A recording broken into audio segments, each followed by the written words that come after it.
Staf singda sen gi demand yauna aki akhang piba lepiu haina ngasi Thoubal Municipal Council TMC ki staff singna Thoubal wang matabada leiba council asigi office complex da wakat mifam famgre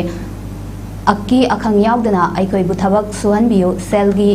demand tawbiganu aki akhang pibiganu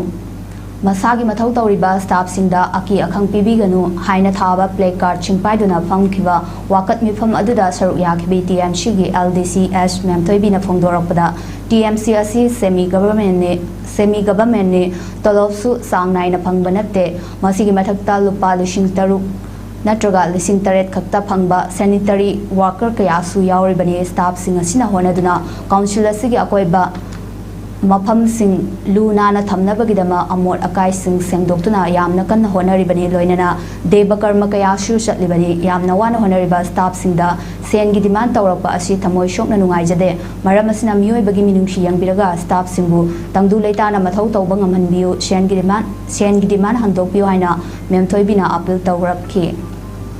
Koi thoban meswang council je semi government ni paisa jo tinungai na phangba natte akudingi adugi su mathakta sanitary worker mayam ama su leiri palising tarutare kha phangjaba su adu mayam jina hona dana kai gi amola kai sengdokpa khotokpa mayam ji tawdana yam kanna hona jariba